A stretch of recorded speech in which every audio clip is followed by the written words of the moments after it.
धीरेंद्र शास्त्री ने सौगंध खाई है कि वो भारत को हिंदू राष्ट्र बनाकर दम लेंगे। कल सुभाष चंद्र बोस की जयंती पर उन्हीं के नारे का उदाहरण देते हुए धीरेंद्र शास्त्री ने अपने भक्तों के बीच ये नारा दिया है कि तुम मेरा साथ दो, मैं हिंदू राष्ट्र दूंगा। धीरेंद्र शास्त्री के इस बयान को लेकर विवाद शुरू हो चुका है। कांग्रेस ने संविधान की याद दिलाई है। धीरेंद्र शास्त्री के बयान के समर्थन में प्रयागराज से लेकर अयोध्या तक तमाम साधु संत खड़े हो गए हैं। शंकराचार्यों से लेकर कथावाचकों और गीतकारों तक ने धीरेंद्र शास्त्री का बचाव किया है, जबकि दूसरी तरफ धीरेंद्र शास्त्री का दावा है कि वो धर्मांतरण का विरोध कर रहे हैं, इसके कारण उन्हें विवादों में घसीटा जा रहा है। जबकि धीरेंद्र शास्त्री खुद दावा करते हैं कि वो सैकड़ों लोगों को दूसरे धर्मों से सनातन धर्म में घर वापसी कराई है। ऐसे में सबसे बड़ा सवाल है कि बागेश्वर धाम वाले महंत धीरेंद्र शास्त्री भारत को कैसे हिंदू राष्ट्र बनाने वाले हैं। भारत का संविधान क्या कहता है? क्या साधु संतों को ऐसे बयान देने से बचना चाहिए? क्या अवैध धर्मांतरण के खिलाफ अभियान चलाने के कारण ही धीरेंद्र शास्त्री को लेकर विवाद खड़े किए जा रहे हैं? ऐसे तमाम सवालों पर आज के दंगल में बड़ी चर्चा हम करेंगे, लेकिन उसके पहले ये रिपोर्ट देखिए।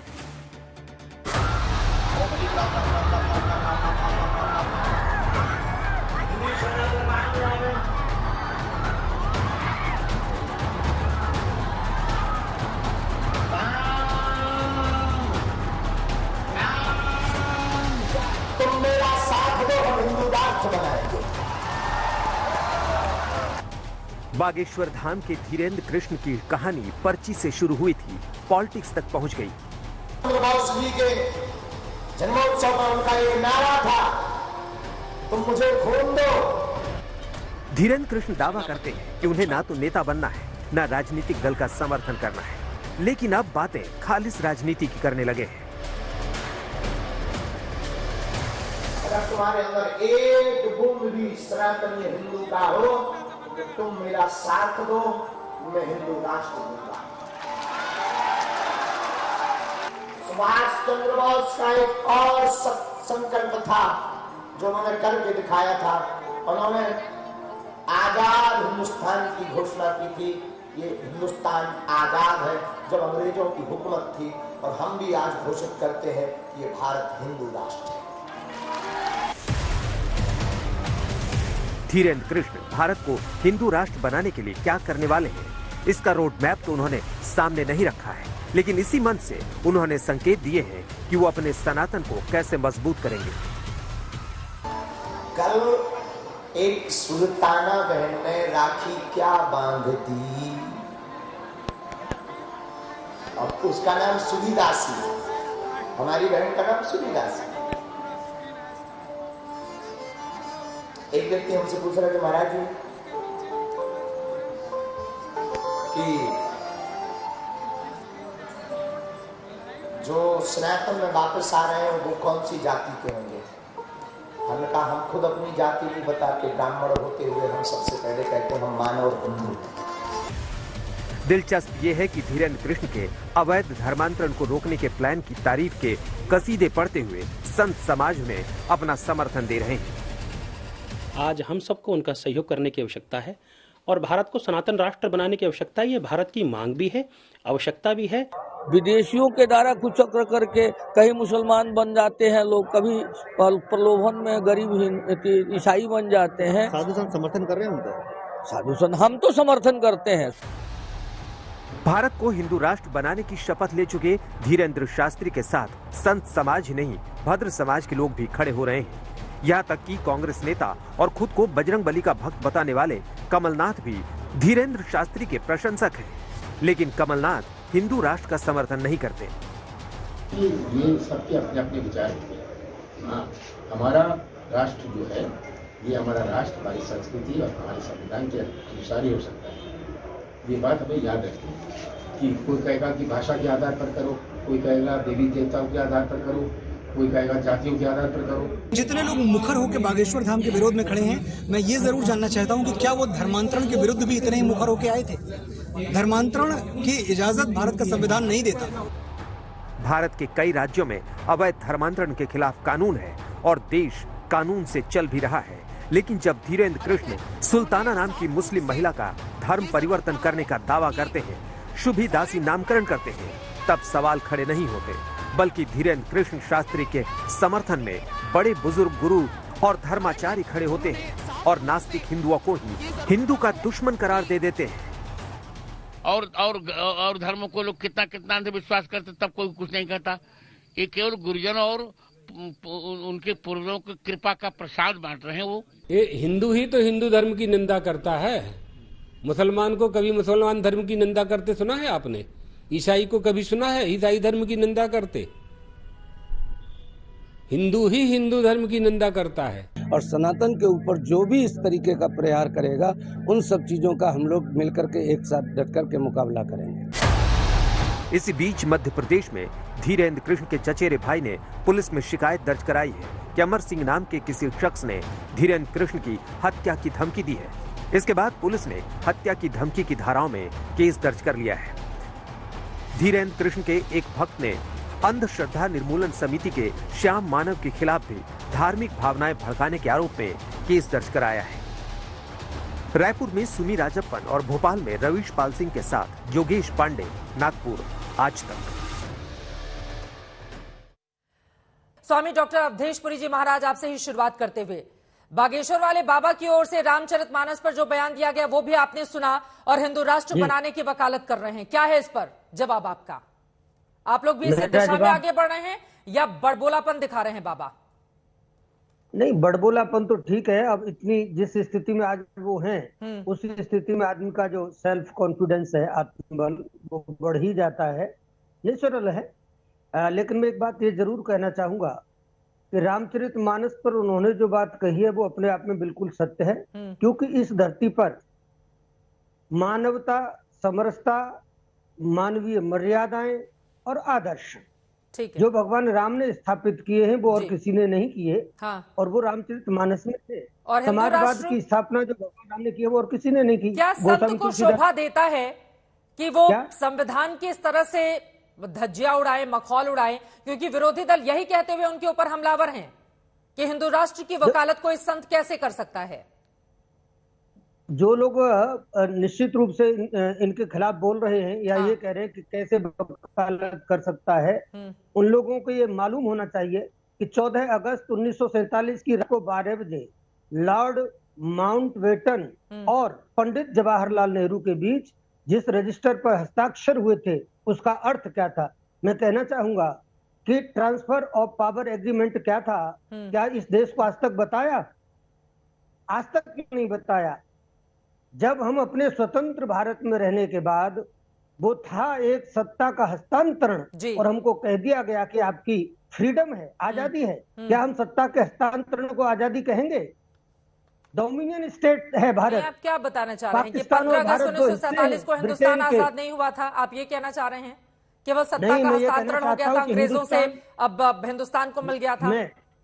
मैं कहना चाहता हूं कि जो लोग अभी हिंदू राष्ट्र का विरोध कर रहे हैं ये उन्हीं लोगों की देन है कि भारत को पूर्ण रूप से आजाद नहीं कराया गया था। महात्मा गांधी ने कहा था कि जो मिल रही है आजादी है। हाँ। ये केवल सत्ता का हस्तांतरण हो रहा है, इसलिए महात्मा गांधी उस रात को अंग्रेजों के बुलाने पर भी उस कार्यक्रम में नहीं आए थे जी। तो मेरा कहने का मतलब ये, महात्मा गांधी जब स्वयं कह चुके हों कि कुछ सत्ता के लालची लोग सत्ता के लालच में सत्ता का हस्तांतरण कर रहे हैं, मैं इसको आजादी नहीं मानता। ठीक है, तो मतलब आपके कहने का मतलब ये है कि ये जो हिंदू राष्ट्र की संकल्पना को साकार करने की बात कर रहे हैं बाबा बागेश्वर, वो बिल्कुल ठीक है। आपकी बात से यही समझ में आया।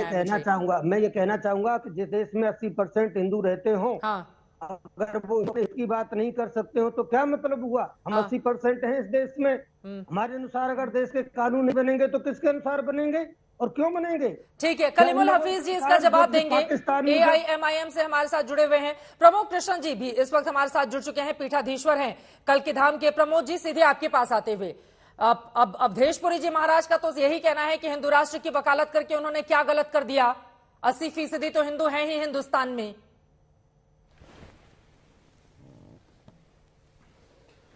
देखिए, हिंदू राष्ट्र की वकालत करके क्या गलत कर दिया, क्या गलत नहीं कर दिया, विषय ये नहीं है। भारत एक धर्मनिरपेक्ष राष्ट्र है।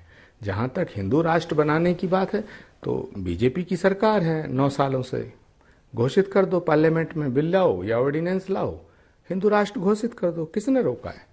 रोक कौन रहा है? की बात है ना, लेकिन अभी तो धर्मनिरपेक्ष राष्ट्र है ना। हाँ, यहाँ तो साधु संतों की ओर से कहा जा रहा है। उधर बाबा बागेश्वर कह रहे हैं, इधर हमारे साथ उज्जैन से महाराज जी जुड़े हुए हैं, वो कह रहे हैं। आपको लग रहा है कि माहौल तैयार किया जा रहा है हिंदू राष्ट्र के लिए हिंदुस्तान में? नहीं, मैं अपना विचार रख रहा हूं। अगर किसी को लगता है कि हिंदू राष्ट्र बनाने से भारत का उत्थान होगा, भारत का भला होगा, भारत विश्व गुरु बन जाएगा, तो घोषित करना किसका काम है? ये तो सरकार का काम है ना, भारत की संसद का काम है। ये मेरे कहने से हिंदू राष्ट्र नहीं बनेगा या किसी और के कहने से हिंदू राष्ट्र नहीं बनेगा। हम लोग जब देश आजाद हुआ तो देश की आजादी की लड़ाई लड़ी गई। उससे पहले सभी लोग, सभी धर्मों के, सभी जातियों के लोगों ने मिल करके अंग्रेजों से लड़ाई लड़ी। उसके बाद भारत आजाद हो गया, उसके बाद एक संविधान आया। तो अगर हम ये कहते हैं कि हम वर्तमान संविधान को नजरअंदाज करके इसका प्रेम्बल बदलना चाहते हैं, हम इसका वो स्टेप बदलना चाहते हैं, तो फिर हमको पार्लियामेंट में एक बहस तो करानी पड़ेगी। हाँ। तो मैं चाहता हूं कि ये तो काम सरकार का है। तो उधर सरकार ने 9 साल से क्यों नहीं कराया? अब करा रहे। हम कहां मना कर रहे हैं? गया उसमें तो पंथ निरपेक्ष था नहीं, उसको तो बाद में जोड़ा गया था, वो तो इंदिरा जी के शासनकाल में आ गया था। चित्रा जी, आप बहुत ही विद्वान एंकर हैं, बहुत ही सुलझी हुई एंकर हैं। अगर इंदिरा गांधी जी ने कोई शब्द उसमें जोड़ दिया तो बीजेपी हटा दे उसे। कौन रोक रहा है? ये कह दें कि ये सेक्युलर कंट्री नहीं है। किसने रोका? 9 साल में इतने विधेयक आए हैं, इतने बिल पास हुए हैं, इतने ऑर्डिनेंस आए हैं, किसने रोका है? ठीक है, कर दीजिएगा। इस वक्त हमारे साथ स्वामी शंकराचार्य अभिमुक्तेश्वरानंद सरस्वती जी जुड़ चुके हैं। अब भद्रिका पीठाश्वर है, जगत गुरु हैं। आपका बहुत स्वागत करते हुए शंकराचार्य जी, जो बयान दिया गया है बागेश्वर बाबा की ओर से, हिंदू राष्ट्र की संकल्पना को वो साकार करना चाहते हैं। उनका कहना है कि सारे हिंदू एकजुट हो जाएं और इसी के साथ ही साथ रामचरितमानस को राष्ट्र ग्रंथ बनाने की वो वकालत कर रहे हैं। कैसे देख रहे हैं आप उनके इस बयान को? नहीं, ये अपना देश जो है ये लोकतांत्रिक है और प्रत्येक व्यक्ति को अपने उद्गार व्यक्त करने का अधिकार है संविधान की सीमा में रहकर। अगर किसी के मन में ये बात है कि ये ग्रंथ राष्ट्र ग्रंथ घोषित हो और ये देश हिंदू राष्ट्र के रूप में पहचाना जाए, तो वो कह रहा है, कह सकता है, कहने में कोई आपत्ति नहीं। आपकी क्या राय है इस पर? हमारी राय तो सदा से साफ रही है। हमने ये कहा है कि राम राज्य का जो आदर्श है उसको अपनाया जाना चाहिए। हिंदू राज्य के बारे में हम लोग उतना नहीं, पहले से धर्म सम्राट स्वामी करपात्री जी महाराज के समय से जी जो शब्दावली चुनी गई वो ये चुनी गई राम राज्य। हिंदू राष्ट्र के बारे में हम लोग, करपात्री जी महाराज का ये कहना था कि हिंदू राज्य तो रावण और कंस का भी था, लेकिन प्रजा सुखी नहीं थी, इसलिए हिंदू राज्य की बात न करके राम राज्य की बात करनी चाहिए, ऐसा हम लोग मानते रहे हैं और हम इसी से सहमत हैं। हिंदू राज्य और राम राज्य में क्या फर्क होगा? हिंदू राज्य में और राम राज्य में ये फर्क होगा कि हिंदू राज्य एक नाम होगा, लेकिन राम राज्य में राम ने जिस तरह से राज्य को सुखी किया, धर्मशास्त्रों के अनुसार प्रजा का परिपालन किया, अपने औरस पुत्र की तरह से एक भी प्रजा को दुखी नहीं होने दिया, ये आदर्श अगर स्वीकार किया जाए तो फिर से एक बार देश में राम राज्य आ सकता है और प्रजा सुखी हो सकती है। तो राम राज्य जिसकी आप वकालत कर रहे हैं, कैसे बनाया जाएगा? अब लोगों के जहन में तो ये सवाल होगा ना कि अगर शंकराचार्य जी इतनी बड़ी बात कह रहे हैं तो फिर इसको लेकर कैसे आगे बढ़ेंगे आप लोग? नहीं, इसको लेकर के हम बढ़ेंगे क्योंकि राम राज्य के बारे में हमारे शास्त्रों में उल्लेख है। राम जी ने जिस तरह की व्यवस्थाएं बनाई थी, राज्य के जो अंग स्थापित किए थे, उसी आधार पर हम लोग आगे बढ़ करके राम के आदर्शों के अनुरूप का राज्य बना देंगे। दूसरे धर्म के लोगों को तो ये मंजूर नहीं होगा। हाँ जी, दूसरे धर्म के लोगों को तो मंजूर नहीं होगा कि आप राम राज्य बनाएं। मुस्लिम धर्म, सिख धर्म, ईसाई धर्म, आप अभी दूसरे धर्म के लोगों ने आपत्ति नहीं की, आपने पहले आशंका कर ली। ऐसी आशंका मत करिए। समय समय पर इस तरह के बयान आते रहते हैं शंकराचार्य जी, और लगातार हम लोग रिपोर्ट करते रहते हैं। भारत तो एक पंथ निरपेक्ष राष्ट्र है ना, इस वजह से ये सवाल है। राम राज्य जी ठीक है, आपका ठीक है कहना। राम राज्य में सब सुखी थे, तो सभी धर्म के लोग सुखी तो रहना चाहते हैं ना, तो इसलिए राम राज्य को सब स्वीकार करेंगे, ऐसा हमारा मानना है। तो धीरेंद्र शास्त्री ने सही कहा या गलत कहा है? हिंदू राज्य की बात जब आती है तो फिर विभाजन की बात हो जाती है कि ये हिंदू राज्य होगा, मुस्लिम राज्य अलग होगा, ईसाई राज्य अलग होगा। लेकिन राम राज्य में सब समाहित हो जाते हैं, इसलिए सब स्वीकार करेंगे राम राज्य को, ऐसा हमारा मानना है। आपको लग रहा है किसी भी धर्म के व्यक्ति हो हिंदुस्तान में अगर वो रहते हैं तो राम राज्य जिसको लेकर आप लोग आगे बढ़ रहे हैं उसको हर धर्म स्वीकार करेगा, उस पर कोई विरोध नहीं होगा? बिल्कुल ऐसा हमको लगता है। अब बागेश्वर महाराज की ओर से यह भी कहा जा रहा है कि दरअसल वो धर्मांतरण को रोकने का प्रयास कर रहे हैं, इस वजह से उनको निशाना बनाया जा रहा है। अब बात यह है कि ये तो उनके अपने अनुभव हैं, उन्होंने कितना धर्मांतरण किया है और कितना उसको रोका है और क्या क्या बाधाएं आई हैं, उसके बारे में हम कोई टिप्पणी कैसे कर सकते हैं? उनका अपना अनुभव है जिसके आधार पे उन्होंने कहा होगा। अवैध धर्मांतरण एक बड़ी समस्या देख रहे हैं क्या आप? धर्मांतरण एक बड़ी समस्या है और धर्मांतरण का बहुत बड़ा फल, जैसा कि अभी हमारे पहले कोई महात्मा जी बोल रहे थे, वो उन्होंने बताया कि देश के टुकड़े हो गए। ये देश का जो 2 टुकड़ा हुआ ये धर्मांतरण का ही नतीजा है, ऐसा स्पष्ट है। अगर धर्मांतरण में शुरुआत में जब धर्मांतरण हमारे देश में होने लग गया था उसी समय हम लोगों ने इसको रोका होता तो शायद देश के 2 टुकड़े ना होते। कुछ ऐसे मुद्दे आते हैं जिस पर संतों की राय भी अलग अलग दिखाई देती है। बागेश्वर धाम को लेकर जिस तरह की चर्चा है उसके बाद आपने चुनौती दी कि जोशीमठ वो आ जाएं, दरारों को पाट दें, उसके बाद आप उनके चमत्कार को स्वीकार करेंगे। फिर वो हिंदू राष्ट्र की बात कर रहे हैं, आप कह रहे हैं कि नहीं, राम राज्य की संकल्पना को साकार करें, क्योंकि हिंदू राष्ट्र में तो हिंदू मुसलमान अलग अलग राज्य और राष्ट्र बनाना पड़ेगा, राम राज्य में ऐसा नहीं होगा। तो क्या सनातन धर्म को मानने वाले जो बड़े बड़े धर्मगुरु हैं उनके भीतर भी एक सुर कई ऐसे मुद्दों पर सुनाई नहीं देते हैं? लोगों के मन में इसको लेकर सवाल भी हैं। स्वामी जी, ऐसा है, आप इस पे वो न समझिए, कोई समस्या नहीं है। ये हमारे सबके अपने अपने विचार हैं। एक मत बनाने के लिए सबको एक साथ बैठना पड़ता है। एक साथ जब बैठेंगे तो हमारे विचार एक भी हो जाएंगे, हम लोग आपस में बात कर लेंगे। लेकिन जब तक हम अभी मिले बैठे नहीं हैं, अपने अपने ढंग से अपने अपने विचार कह रहे हैं, ले दे करके जो लक्ष्य है वो सबका एक ही होगा। जब मिलेंगे बैठेंगे तो एक मत भी बन जाएगा। ये चूंकि ऐसी कोई कोशिश नहीं हुई है, सब लोग अपने अपने ढंग से अपनी अपनी शब्दावली अपने अपने विचार व्यक्त कर रहे हैं, तो उसमें भेद दिखाई दे सकता है। लेकिन अगर जरूरत पड़ी तो सब इकट्ठा होंगे, इकट्ठा होकर के एक स्वर भी बन जाएगा। अवैध धर्मांतरण को रोकने का अगर वो प्रयास करेंगे तो क्या आपका समर्थन उनको हासिल होगा? अगर उसमें राजनीति नहीं होगी तो हम समर्थन करेंगे। अगर धार्मिक कारण से धर्मांतरण को रोका जा रहा है तो ठीक है। अगर राजनीतिक कारण से धर्मांतरण को रोका जा रहा है कि ध्रुवीकरण हो जाए, हम अगर धर्मांतरण को रोकेंगे तो हिंदू जनता हमारी ओर आकृष्ट हो जाएगी, इसके लिए धर्मांतरण रोकने में हम सहयोग नहीं करेंगे। हम अगर धार्मिक कारण से धर्मांतरण हो रहा है या रोका जा रहा है तो उसमें हम सहयोग करने को तैयार हैं।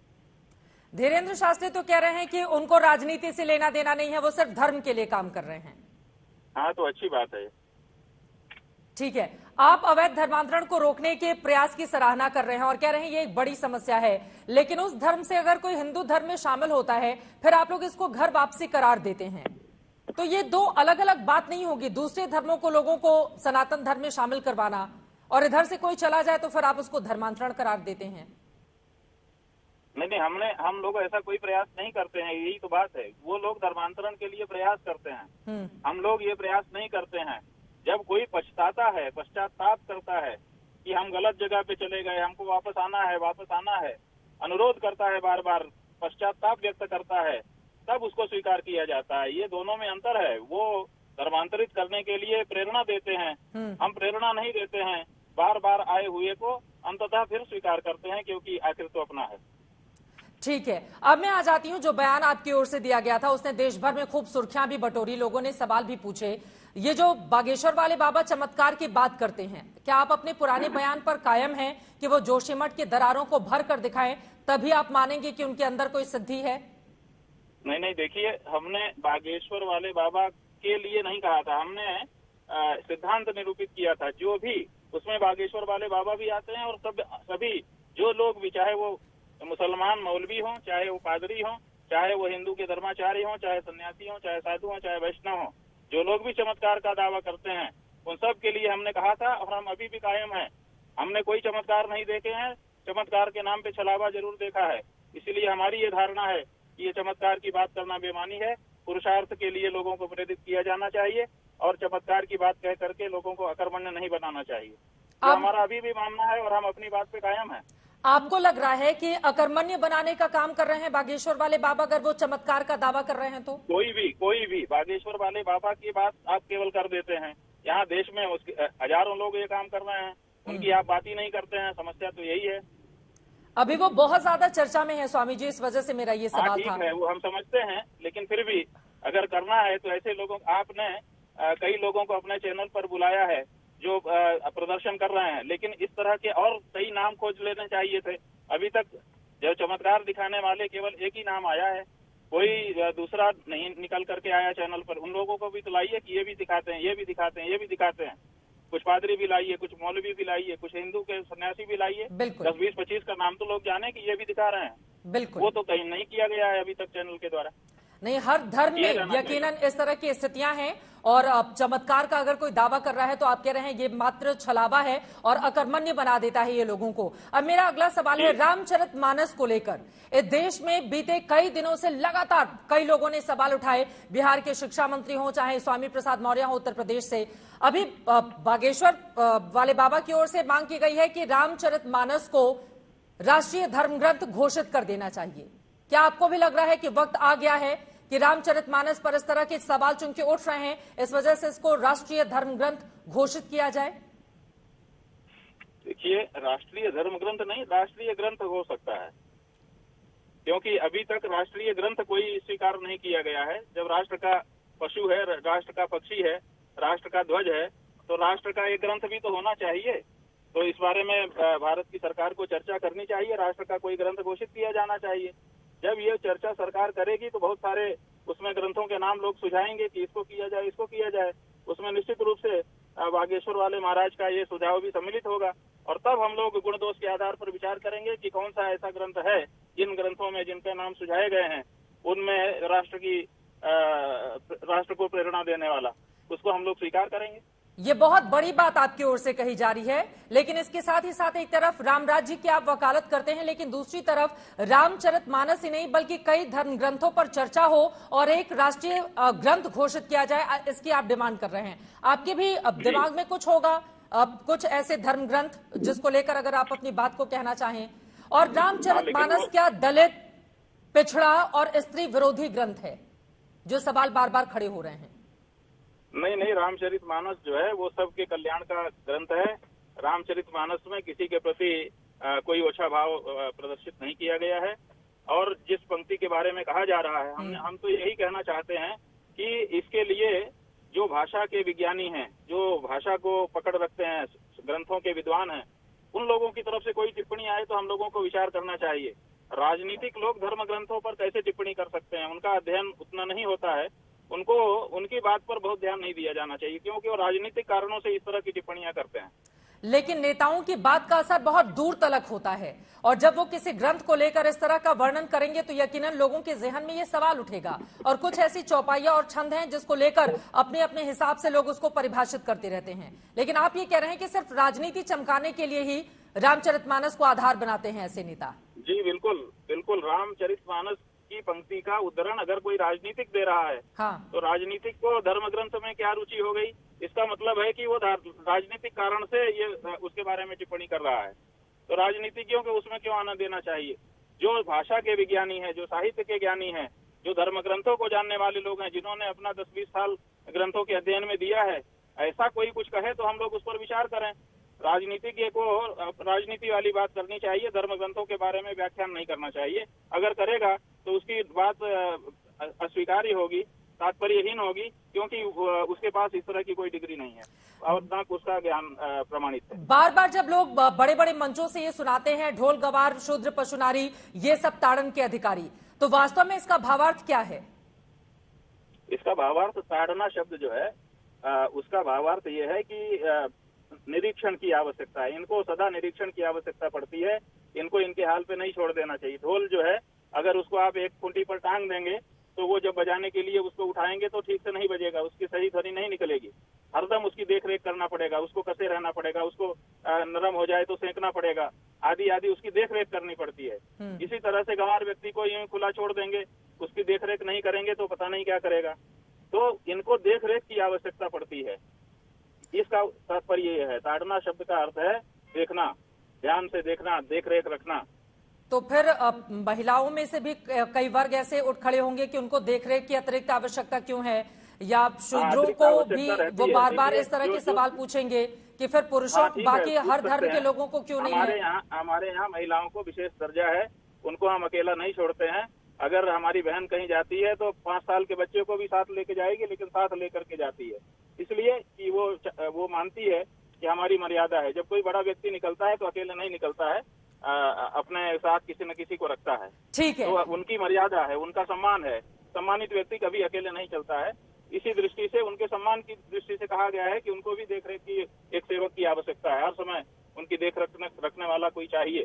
ठीक है, तो महिलाओं एक आखिरी सवाल जिसका जवाब मैं आपसे चाहूंगी। बार बार ये कहा जा रहा था कि बागेश्वर वाले बाबा और स्वामी अभिमुक्तेश्वरानंद के बीच एक द्वंद्व भी देखने को मिल रहा है। आपके बयान के बाद इस तरह के कयास लगे तो आप उस सब पर विराम लगाना चाहते हैं और आप ये कह रहे हैं कि आगे राम राज्य की संकल्पना के लिए हम सब मिल बैठेंगे। और मेरा दूसरा ये सवाल है, अगर रामचरितमानस राष्ट्रीय ग्रंथ की बात हो रही है देश के लिए, तो और कौन सी ऐसी पुस्तक है या धर्म ग्रंथ है जिसका नाम आप बताना चाहेंगे? देखिए, जब मौका आएगा तो हम अध्ययन करके बताएंगे, लेकिन हम ये आपके माध्यम से कहना चाहते हैं कि इस चर्चा को बढ़ाइए। अपने यहाँ जब राष्ट्र के बहुत सारे प्रतीक हैं तो राष्ट्र का एक ग्रंथ भी होना चाहिए, इस बारे में चर्चा बढ़नी चाहिए। पहला अनुरोध हमारा आपसे ये है जी। दूसरी बात यह है कि बागेश्वर वाले बाबा के बारे में हमने पर्टिकुलर कभी नहीं कहा, हमने इन जनरल एक सिद्धांत निरूपित किया था और हम उस पर कायम हैं। और हम आशा करते हैं और चाहते हैं कि इस देश से ये पाखंड हटाना चाहिए। ये जो हमारा विरोध करते हुए भी कुछ लोग कह रहे हैं कि चूंकि वो राष्ट्र का काम कर रहे हैं, चूंकि वो धर्मांतरण के ऊपर अंकुश लगा रहे हैं, इसलिए वो जो कर रहे हैं सब ठीक है, ये हम नहीं मानते हैं। हम ये मानते हैं कि गलत काम करके सही लक्ष्य नहीं प्राप्त किया जा सकता है। परिणाम ही हमारे लिए महत्वपूर्ण नहीं होता है, जो हम कार्य कर रहे हैं उसकी पद्धति भी हमारे लिए महत्वपूर्ण होती है। इसलिए और ये भी हम नहीं मानते हैं कि पादरी और मौलवी अगर गलत कर रहा है तो हम भी गलत करने के लिए अधिकारी हो गए। अगर हम गलत है तो हमको अपनी गलती सुधारनी चाहिए और दूसरों की गलती पर अंकुश लगाने के लिए अपने बल को बढ़ाना चाहिए। बाबा बागेश्वर क्या बड़ी गलती कर रहे हैं? भाई, बाबा बागेश्वर के बारे में हमने कहा नहीं, अभी भी हम नहीं कह रहे हैं, क्योंकि हमारा अध्ययन उनके बारे में अभी ज्यादा नहीं है। हम ये उन सब के लिए कह रहे हैं, जो भी बात हमारी शुरू से लेके अभी तक की है वो इन जनरल है। पर्टिकुलर के बारे में आप हमको मौका दीजिए, 2-4 दिन में हम ठीक से अध्ययन करके उनके बारे में भी बोल सकते हैं अगर आप चाहें तो। लेकिन अभी हम केवल एक व्यक्ति के बारे में हम नहीं बोल सकते हैं जब तक हमारा अध्ययन उसके बारे में सही ना हो। बिल्कुल, बहुत शुक्रिया आपका आज तक से जुड़ने के लिए। हिंदू राष्ट्र में तो उन्होंने कहा कि हिंदू राष्ट्र ठीक नहीं होगा, फिर मुस्लिम राष्ट्र, फिर अन्य धर्मों के लिए राष्ट्र, लेकिन राम राज्य की संकल्पना को लेकर आगे चलने की वो बात कर रहे हैं। अब एक तरफ बाबा बागेश्वर हिंदू राष्ट्र, दूसरी तरफ आपने सुना इनको राम राज्य। खुद के लिए इस तरह की टिप्पणी को किस तरह से देख रहे हैं आप, कलीमुल हफीज साहब? देखिए, भारत के पड़ोस में तीन राष्ट्र हैं। एक नेपाल है, जो पहले हिंदू राष्ट्र था लेकिन वो तरक्की नहीं कर पाया, तो वहां की जनता ने उसको अपने हिंदू राष्ट्र से हटाकर अब वो भी एक लोकतांत्रिक, एक सेकुलर कंट्री हो गया। दूसरा पाकिस्तान बना, जो एक धार्मिक राष्ट्र है। तीसरा श्रीलंका में भी ये कोशिश हुई कि उसे भी किसी तरह से बौद्ध राष्ट्र की तरफ ले जाया जाए। तीनों देशों का हश्र आप देख चुके हैं। इसके अलावा जब भारत आजाद होने को था तब भी देश में 2 विचारधाराएं थी। एक विचारधारा वो थी कि भाई धार्मिक, जब जिनका जो धर्म है उस हिसाब से उनका राष्ट्र बनेगा। उसमें मुस्लिम लीग भी आगे थी और ये आरएसएस की जो हिंदू महासभा है ये भी आगे थी। इन दोनों को रिजेक्ट किया भारत की जनता ने और एक धर्मनिरपेक्ष राज्य का निर्माण किया। उसमें हिंदू भी थे और मुसलमान भी थे। और उसके बाद हमारे बुजुर्गों ने एक संविधान बनाया और उस संविधान को इस देश का धर्म माना गया। यानी वही हमारी किताब है, उसी से ये देश चलेगा, उसी से देश चल रहा है। और उस किताब के खिलाफ अगर कोई बात करता है तो राष्ट्रद्रोह है, वो है देशद्रोह। और उस पर मुकदमा चलना चाहिए। लेकिन बाद में ये जो पंथ निरपेक्ष शब्द है, जो उधर वाले लोग हैं हिंदू राष्ट्र और राम राज्य की जो बात करते हैं, वो बार बार ये दावा करते हैं ना कि ये पंथ निरपेक्ष शब्द तो बहुत बाद में जोड़ा गया, जिन लोगों ने मूल संविधान जिन लोगों ने बनाया उनकी ओर से तो इसका जिक्र नहीं किया गया था। अगर वो इतना जरूरी समझते तो 1950 में ही डाल देते इसको। नहीं, देखिए, पंथ निरपेक्ष जुड़ने से एक परिभाषित जरूर हो गया, लेकिन बाकी पूरा संविधान वैसे ही है। जिस तरह के अल्पसंख्यकों के अधिकार थे, जिस तरह से हमारे दलितों के लिए अधिकार थे, जिस तरह से गरीबों के लिए अधिकार थे, जिस तरह से बहुसंख्यक वर्ग के अधिकार थे, वैसे ही अल्पसंख्यकों के अधिकार थे। वो अधिकार एज इट इज हैं। सवाल ये है कि ये जो तरह की बात जो छेड़ रहे हैं जो लोग, इनके खिलाफ मुकदमा चलना चाहिए। ये देशद्रोहिता है। जब पीएफआई के कुछ पर्चे पकड़े गए और उसमें ये हमें बताया टीवी चैनलों ने कि साहब वो इस्लामिक राष्ट्र बताने की बात कर रहे हैं, तो उसको बाकायदा देशद्रोहिता माना गया और उनके खिलाफ एफआईआर हुई, सब कुछ हुआ। तो अगर जो हिंदू राष्ट्र की बात कर रहा है उसको आप देशद्रोही क्यों नहीं कह रहे? क्योंकि ये सब हमारे संविधान के खिलाफ बातें हैं। रही बात जो हमारे स्वामी जी ने जो बात कही कि राम राज्य से उनका मतलब जो मैं समझा वो ये कि राम राज्य उसकी कल्पना है जो गांधी जी ने भी की थी कि जिसमें सबके साथ इंसाफ हो, हर छोटे बड़े के साथ, कमजोर के, हर धर्म के साथ इंसाफ हो। क्या आज इंसाफ हो रहा है? नहीं हो रहा है। योगी जी की सरकार है, जहां जहां बीजेपी की सरकार है वहां वहां अल्पसंख्यकों को खासतौर से प्रताड़ना की जा रही है। आप गुजरात का मामला ले लें, यानी पुलिस मार रही है और उसको वीडियो बनवा के पब्लिक से ताली बजवा के वायरल करा रही है। तो ये राम राज्य के खिलाफ है। जितना मैं समझता हूँ राम राज्य को, मैं समझता हूँ कि ये एक उनका पर्याय जो है वो है इंसाफ से। उनका पर्याय ये है कि जिसमें हर इंसान खुश हो, हर भारतीय खुश हो, चाहे किसी मजहब का हो। और जब एक मजहब को इस मुल्क को चलाने के लिए दिया जाए ना राम राज्य, वो तो ये भी कह कर गए हैं। देखिए, एक तरफ हिंदू राष्ट्र वाले लोग हैं, वो अपनी अलग वकालत करते हैं, लेकिन राम राज्य आपने सुना। हालांकि हो सकता है आप जो बातें कह रहे हैं आचार्य जी वही बातें कह रहे हों, लेकिन राम राज्य, राम को ले आने की भी बात कर रहे हैं वो। नहीं, मेरे हिसाब से तो इस देश का धर्म ही संविधान है, उसी से चलना चाहिए, तभी हम सब लोग सुकून से रह पाएंगे। क्योंकि जो हमारे बुजुर्ग जिन्होंने इस मुल्क को आजाद कराया वो हमसे ज्यादा समझदार थे। हाँ, ठीक है। आपकी बातों पर अवधेशपुरी जी महाराज को जोड़ना चाह रहे हैं, उसके बाद मैं सीधे आपके पास आऊंगी। प्रमोद कृष्णन जी। जी चित्रा जी बोलिए सर। जी, मैं ये कह रहा हूँ कि अभी आपने जैसा कहा कि इस देश का धर्म ही संविधान है, ये बात बिल्कुल गलत है। मैं इसका 100% खंडन करता हूँ। क्योंकि संविधान में जिन 10 देशों की धाराएं, जिनके सेक्शन सम्मिलित किए गए थे, उन देशों में हिंदू धर्म नहीं है। दूसरी बात यह है कि संविधान में स्वतंत्रता के बाद कितने संशोधन हुए हैं ये श्रीमान जी जानते होंगे। जिस संविधान को धर्मनिरपेक्ष बता करके ये हिंदू धर्म अथवा कहिए कि धर्म को जिस प्रकार से लज्जित कर रहे हैं और अपमानित कर रहे हैं, इन पर लगना चाहिए धर्मद्रोह, इन पर लगना चाहिए राष्ट्रद्रोह। जो संविधान हमको धर्मनिरपेक्षता का सेक्शन पढ़ाता है, वही संविधान हमको धार्मिक स्वतंत्रता का भी सेक्शन देता है। वही संविधान हमको अपनी अभिव्यक्ति की आजादी का भी अधिकार देता है। अरे महाराज जी, तो वो आपके ऊपर लागू होता है तो फिर ये इनके ऊपर भी लागू होगा ना उसी तरीके से। किन पर? एमआईएम के नेता के ऊपर। फिर वो भी अपनी धार्मिक आजादी, धार्मिक स्वतंत्रता का जिक्र करेंगे। नहीं, वो नेताजी ने, जैसा अभी महाराज जी कह रहे थे, शंकराचार्य जी, नेताजी समझते नहीं उस चौपाई को। रामचरितमानस ही एक इस धरती पर ऐसा ग्रंथ है जो सभी के सुख की, सबकी शांति की कामना करता है, मानवतावादी है। बैरुन कर काहुन सन को ही राम प्रताप विषमता खोई। भगवान श्री राम, नेताजी की बात हम कैसे सही मान लेंगे? जो भगवान श्री राम कोल और भीलों के साथ रहते हों, अधिकांश समय जब जंगल में रहे तो कोल और भीलों के साथ रहे, उनके साथ भोजन किया, उनका दिया हुआ प्रसाद पाया, फल खाए। जो भगवान श्री राम सबरी के झूठे बेर खा सकते हो, जो भगवान श्री राम। ठीक है विनय सिंह जी, यहाँ पर अलग अलग जितने भी धर्म के लोग हैं सबकी बातें आप सुन रहे हैं। कोई राम राज्य की संकल्पना को साकार करना चाहता है, कोई हिंदू राष्ट्र बनाना चाहता है, कोई पंथ निरपेक्षता को लेकर ही आगे बढ़ते हुए देखना चाहता है। लेकिन इन सबसे हासिल क्या होगा और क्या एक तरह का माहौल बनाने की भी कोशिश की जा रही है इस देश के भीतर, जिस तरह से संतों की अलग अलग हिस्सों से आवाज खड़ी हो रही है?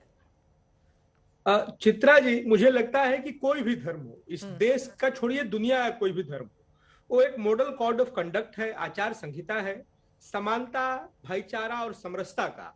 और कोई भी धर्म अगर इसके विपरीत जाता है तो उसमें समझिए या तो धर्म नहीं है, उसमें सुधार की जरूरत है। पहली बात तो ये। दूसरा, मुझे लगता है कि जो अभी आचार्य धीरेन्द्र शास्त्री ने जो कहा है उसको उद्गार मत मानिए, उसको ऐसा कोई साजिश या कोई स्ट्रैटेजी मत मानिए। इसलिए उद्गार है क्योंकि पिछले कई वर्षों से, कई 100 वर्षों से संस्थागत रूप से धर्मांतरण हुए हैं। अगर प्रेम से धर्मांतरण होता है कि मुझे कोई धर्म अच्छा लगा और मैं उसमें स्वीकार कर लिया, उसको वैसा नहीं हुआ, संस्थागत रूप से हुआ। मैं एक उदाहरण बताता हूं।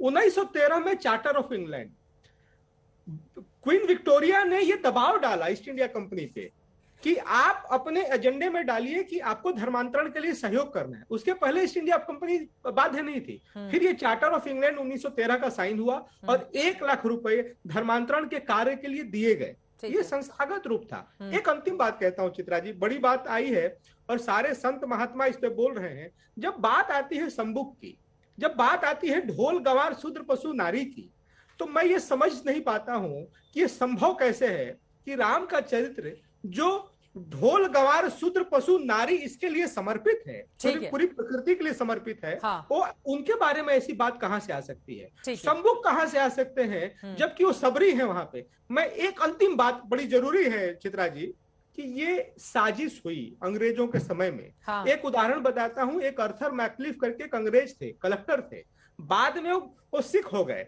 और उन्होंने गुरुवाणी का इंग्लिश अनुवाद किया। आपको मालूम है उसके गुरुवाणी के ओरिजिनल गुरुवाणी और अंग्रेजी अनुवाद में अंतर है।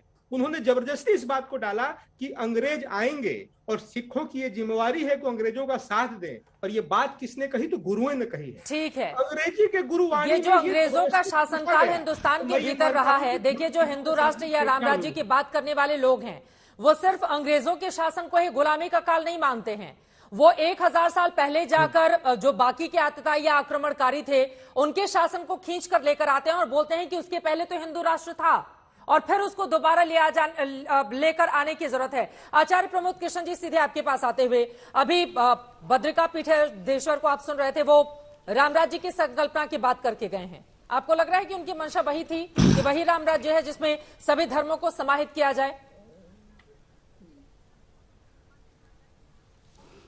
देखिए चित्रा जी, शंकराचार्य जी की बात से मैं सहमत हूं, क्योंकि राम राज्य की जब हम कल्पना करते हैं, राम राज्य के विषय में सोचते हैं, तो सत्य के ऊपर आधारित वह शासन व्यवस्था जो न्याय के पक्ष में हो, तो वो तो राम राज्य है। उसमें तो किसी जाति, धर्म, वर्ग, वर्ण का कोई जिक्र ही नहीं है।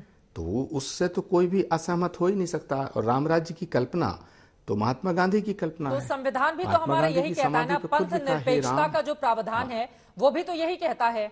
तो फिर राम राज्य और पंथ निरपेक्षता या जो संविधान हमारा कहता है, दोनों में क्या फर्क हुआ? भारत का संविधान के प्रेम्बल में लिखा हुआ है कि लिंग, जाति और धर्म के आधार पर भेदभाव नहीं किया जा सकता है। हाँ। तो वही तो सवाल है। मेरी शिकायत थोड़ी आज आपके शो में ये है कि जहां धर्म गुरुओं का पैनल आपने बनाया, वहाँ पॉलिटिकल लोग, राजनीतिक लोग और सब मिक्स हो गया है, तो कौन क्या बात कर रहा है उसमें थोड़ी सी दिक्कत आती है। यदि